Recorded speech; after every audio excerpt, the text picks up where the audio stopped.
2. Metode Syafi'iyah. Metode Syafi'iyah, apabila terjadi pertentangan antara dua kias, maka yang dilakukan seorang mujtahid adalah mentarji salah satu kias. Kemudian, apabila terjadi pertentangan atau ta'arud antara dua nas, dalam pandangan seorang mujtahid, menurut mazhab Syafi'iyah, Malikiyah, Hanabiyah, dan Zahiriyah, wajib bagi mujtahid untuk melakukan pembahasan dan berijtihad sesuai dengan tahapan-tahapan berikut ini sesuai dengan Al-jam'u wa at-taufiq. Menurut Syafi'iyah, Malikiyah, dan Zahiriyah, bahwa metode pertama yang harus dilakukan dalam menyelesaikan suatu permasalahan dalil-dalil tersebut adalah dengan mengompromikan dalil-dalil tersebut meskipun hanya dilakukan dari satu sisi saja. Untuk menggunakan dalil-dalil yang bertentangan dapat dilaksanakan dengan 3 langkah berikut.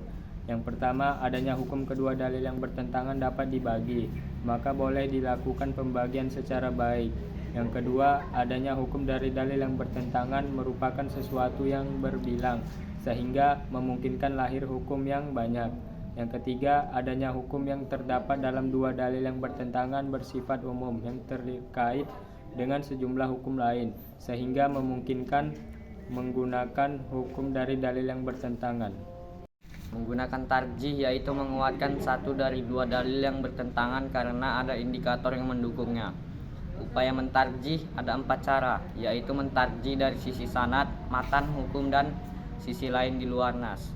Mentarjih dari sisi sanad adalah khusus untuk menyelesaikan pertentangan dalil yang terjadi pada sunnah dan hadis. Sedangkan cara tarjih lainnya dapat digunakan untuk mengatasi pertentangan dalil yang terjadi pada Al-Quran, Sunnah, dan Ijma'. C.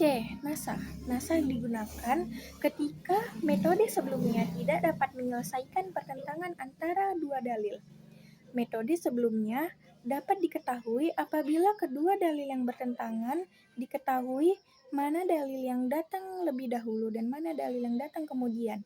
Dalil yang datang kemudian dapat diambil dan diamalkan seperti hadis Nabi yang artinya, aku pernah melarang kamu menyimpan daging kurban melebihi kebutuhan 3 hari, maka sekarang makan dan simpanlah. Hadis riwayat Ibnu Majah. Dari hadis ini dapat dipahami bahwa larangan menyimpan daging kurban melebihi kebutuhan 3 hari merupakan hukum yang pertama datang. Dan kebolehan menyimpan daging kurban melebihi kebutuhan 3 hari merupakan hukum yang kemudian datang. Dengan Syafi'iyah, Malikiyah, Hanabiyah, dan Zahiriyah menggunakan metode tasakut ad-dalalan apabila ketiga cara sebelumnya tidak dapat menyelesaikan pertentangan dua dalil tersebut.